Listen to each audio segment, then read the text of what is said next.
একটা শোল মাছ নিয়ে এসেছি, কিন্তু এই গোল গোল করে কেটে দিয়েছে।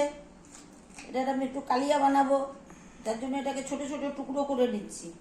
শোল মাছের কালিয়া খেতে গেলে পরে এর টুকরোগুলো একদমই ছোট ছোট করতে হয়, তবেই হলো কালিয়া। বড় মাছ হলে তো আরও বেশি ভালো হতো, কিন্তু বড় ছিল না, ছোট ছিল, তাই আমি ছোটটাই কিনে নিয়ে এসেছি।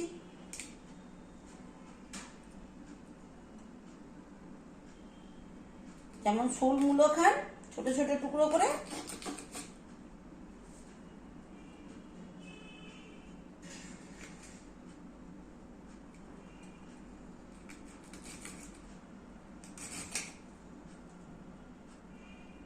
আমি তাই জন্য এখন বাড়িতেই কেটে নিচ্ছি।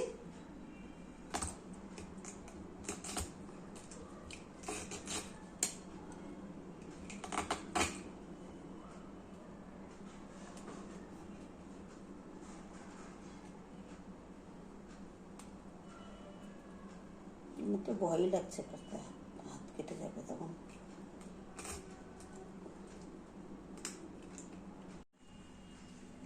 হ্যালো বন্ধুরা, এই যে শোল মাছটাকে টুকরো টুকরো করে কেটে নিয়েছি।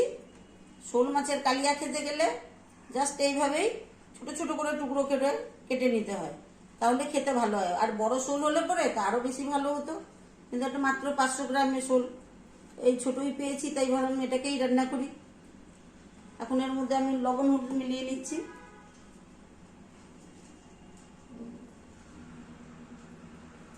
পরিমাণ মতো লবণ দিয়ে দিলাম, হলুদ পরিমাণ মতো দিয়ে দিচ্ছি। আর ল্যাজটাকে তো এরকম দেখেছি, এই জন্য ল্যাজের মধ্যে খুব কাটা হয়, ওটা কাটলে পরে ভীষণ কাটা ধরবে।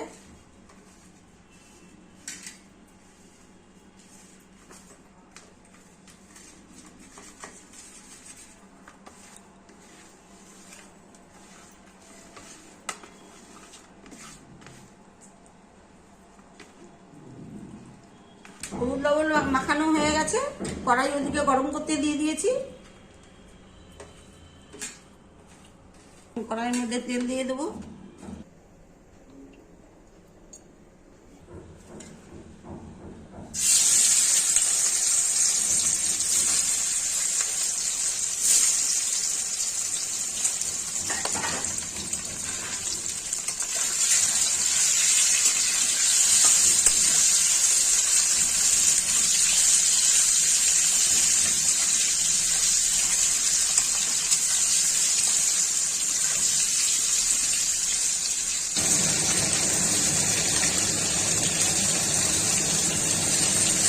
এইভাবে উল্টে পাল্টে ভেজে নিতে হবে মাছগুলোকে।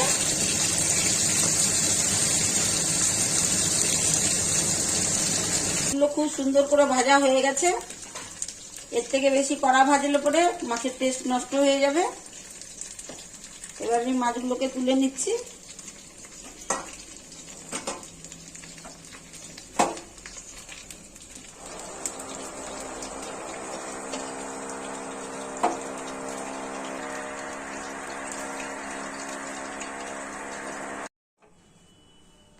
হয়ে গেছে, এবার একটা শুকনো লঙ্কা ছেড়ে দিলাম, সাথে 4-5টা তেজপাতা দিয়ে দিলাম।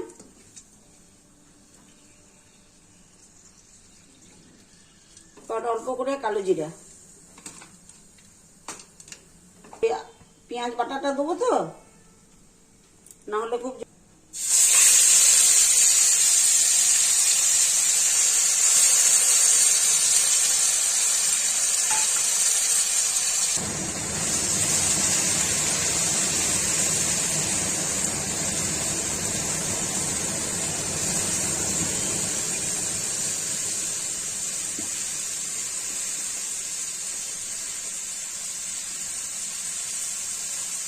তো আস্তে আস্তে ভাজতে লাগবে,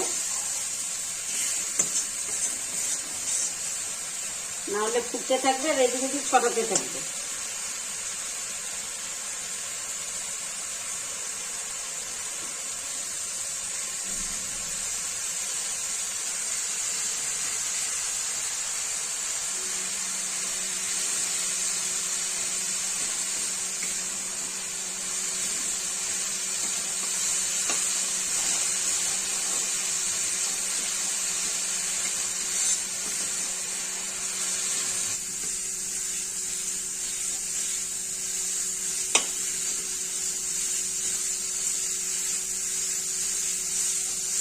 পেঁয়াজের জলটা শুকোতে থাকবে, পেঁয়াজটা কালার হতে থাকবে।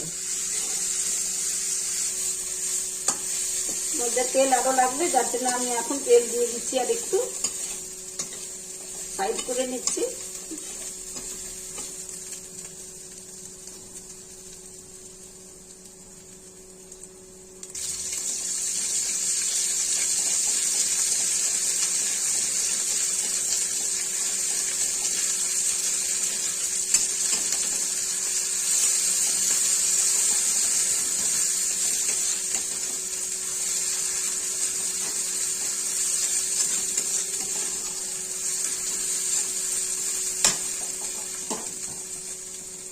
আদা, জিরে, ধনে, শুকনো লঙ্কা বাটাগুলো এখন কড়াইয়ের মধ্যে দিয়ে দেবো। অল্প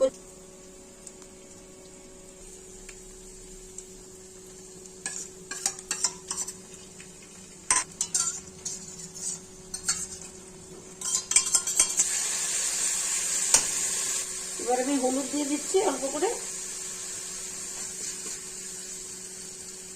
অল্প করে লবণ দিয়ে দিচ্ছি, কেন মাছে অনেক লবণ দেওয়া ছিল।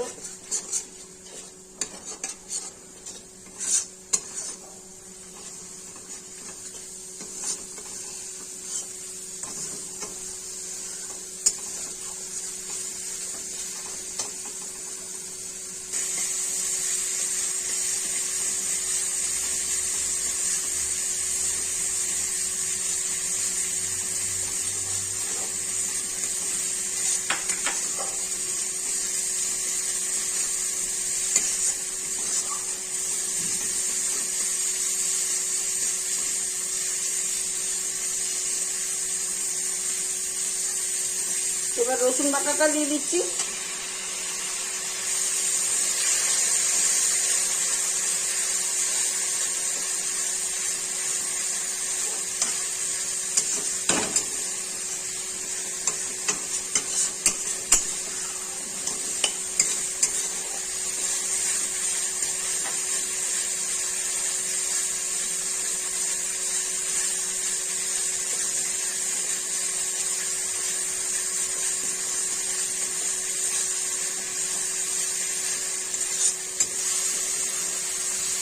এবার টমেটোগুলো দিয়ে দিলাম।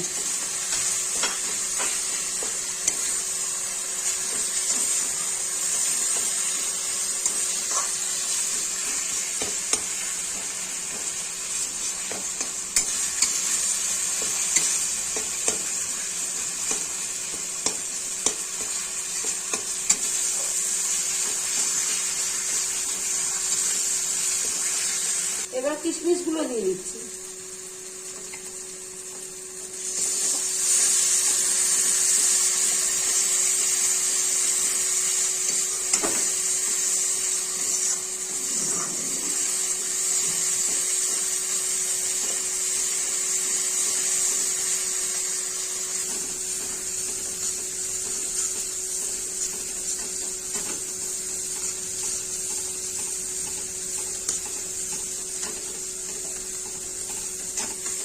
মশলা ভাজা হয়ে গেছে, এবার আমি জল দিয়ে দিচ্ছি।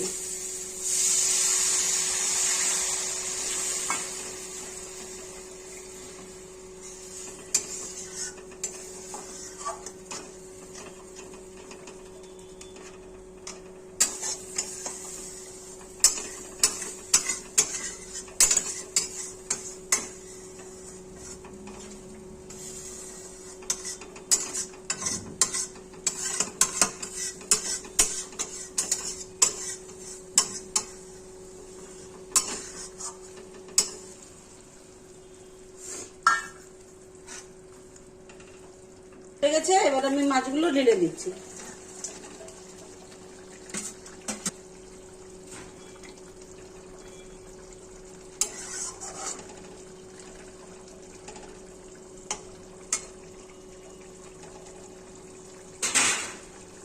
একটু ঢেকে দেব, তাহলে মাছগুলো সেদ্ধ হবে।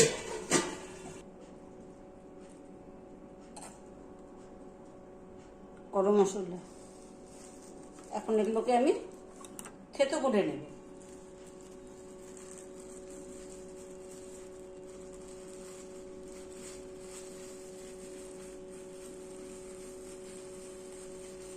এভাবে থেতো করলে জিনিসটা নষ্ট হবে না আর এদিক ওদিক ছড়াবে না, কেননা পাটা নেই আমাদের কাছে, কি করবো বলে।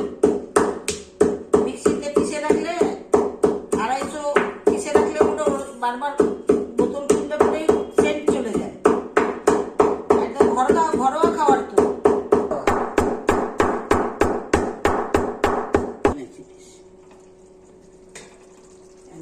এমনি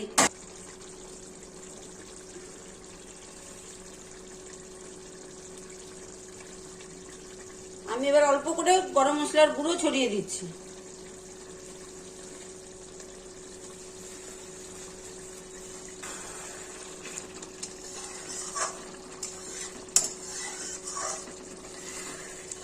এবার আমার রান্না কমপ্লিট, রান্না হয়ে গেছে।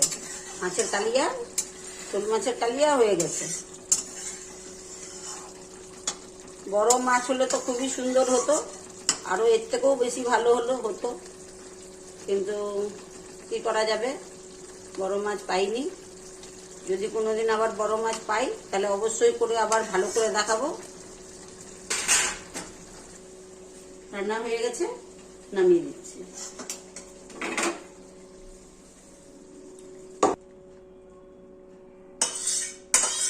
হ্যালো বন্ধুরা, শোল মাছের কালিয়া বানানো হয়ে গেছে। আমি কিভাবে বানালাম প্রথম থেকে শেষ পর্যন্ত আপনাদেরকে দেখালাম, বললাম। অনেকে তেলের মধ্যে গরম মশলাটা থেতো করে দিয়ে দেয় বা এমনি গোটা ছেড়ে দেয়। সেটা হলো 10 জনকে যখন আপনি খাওয়াবেন বা ভোজ বাড়িতে করবেন তখনই ওইগুলো উপযোগ মানে জিনিসগুলো দিলেন, কোনো আসে যায় না। কিন্তু বাড়িতে খেতে গেলে আপনি সবসময় থেতো করে দেন, তাই বেটে দেন, তাহলে সেটা হলো ঘরোয়া খাবার। নষ্ট হলো না জিনিসটা, দামি জিনিস নষ্ট করে কোনো লাভ নেই। ওটা মুখে পড়বে, ফেলে দেবো। আর এটা তো সম্পূর্ণ ঝোলের মধ্যে মিলে যাবে। ঝোলটা জাস্ট এইভাবেই, এতটা এইভাবেই বানানো হয়। এর থেকে বেশি ঝোল করলে পরে সেটা খেতে ভালো হয় না, সেটা ঝোলে পরিণত হয়ে যায়। যাই হোক, অনেক কিছুই বললাম। লাইক করবেন, শেয়ার করবেন, সাবস্ক্রাইব করবেন, কমেন্টে লিখবেন, সাথে থাকবেন। আর আপনাদের কাছে এটাই অনুরোধ হইল যে আমরা নতুনদের সাথে থাকবেন, প্রত্যেকটা নতুনের সাথে থাকবেন, শুধু আমার সাথে নয়, যতজন নতুন রয়েছে প্রত্যেকের সাথে থাকবেন। কেননা নতুনদেরকে যদি আপনারা সাথ না দেন আর বড়দের যদি সাথ দেন তাহলে তো কোনো লাভই নেই। এটাই অনুরোধ রইল। নমস্কার, মনে কিছু করবেন না এত কথা বলবার জন্য।